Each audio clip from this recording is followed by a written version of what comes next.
سورۃ المائدہ کی آیت نمبر 94 سورۃ المائدہ کا رکو نمبر 13، 7ویں پارے کا تیسرا رکو۔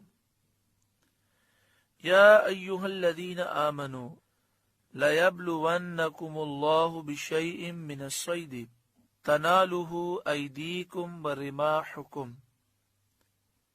اے ایمان والوں، ضرور اللہ تمہیں آزمائے گا ایسے بعض شکار سے جس تک تمہارے ہاتھ اور نیزے پہنچیں۔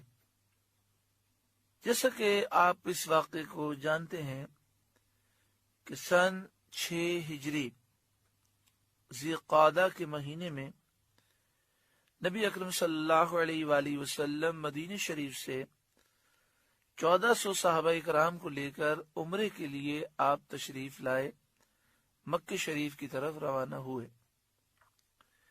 لیکن جب حدیبیہ کے مقام پر پہنچے تو کافروں نے روک دیا اور انہوں نے کہا کہ ہم یہ سمجھتے ہیں کہ آپ عمرہ ادا کرنے نہیں آئے بلکہ جنگ کرنے آئے ہیں۔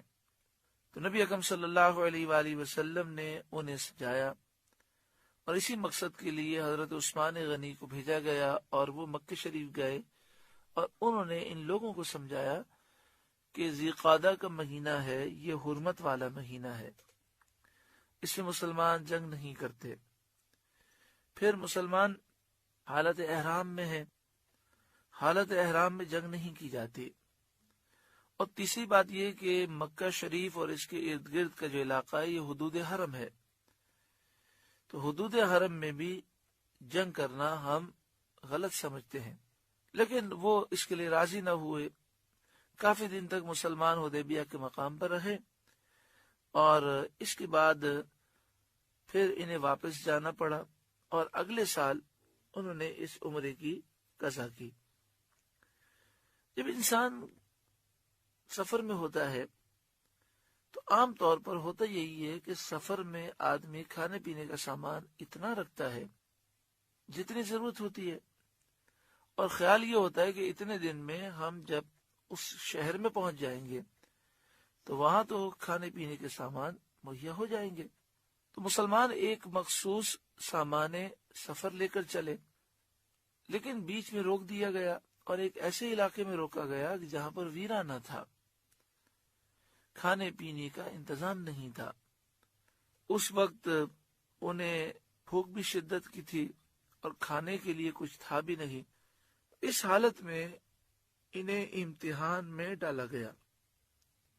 شکار، وہ جانور جن کا شکار کیا جاتا ہے اور وہ پرندے جن کا شکار کر کے کھانا حلال ہے، وہ بکثرت آ گئے اور ان کی سواریوں پر چھا گئے۔ ہاتھ سے پکڑنا، ہتھیار سے شکار کر لینا بالکل آسان تھا، لیکن چونکہ حالت احرام میں تھے، حالت احرام میں شکار حرام تھا، انہیں ضرورت بھی تھی، تو اللہ تعالیٰ نے یہ امتحان ان پر ڈالا اور صحابہ اس امتحان میں پورے اترے۔ اللہ تعالیٰ نے یہ آیت نازل فرمائی اور اس آزمائش میں مسلمان اللہ کی فضل سے کامیاب ہوئے اور حکم الہی کی تعمیل میں وہ ثابت قدم رہے۔ یہ ایک بات یاد رکھیے گا کہ ایک تو حالت احرام میں شکار کرنا حرام، دوسری یہ کہ حدیبیہ کا جو مقام ہے اس کا ایک حصہ حدود حرم میں ہے اور ایک حصہ حدود حرم سے باہر ہے۔ تو صحابہ کرام علیہم رضوان جس مقام پر موجود تھے تو وہ مقام حدود حرم سے باہر تھا،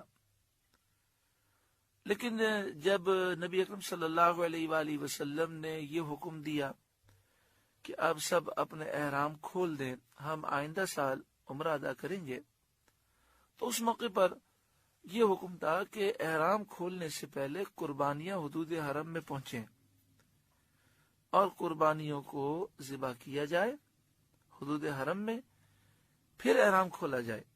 تو اس لیے نبی اکرم صلی اللہ علیہ وآلہ وسلم و صحابہ تو حدود حرم سے باہر تھے، تو قربانیاں حدود حرم میں بھیجی گئیں۔ حدیبیہ کا ایک مقام حدود حرم کے اندر ہے، وہاں قربانیاں بھیجی گئیں اور وہاں قربانیاں کی گئیں۔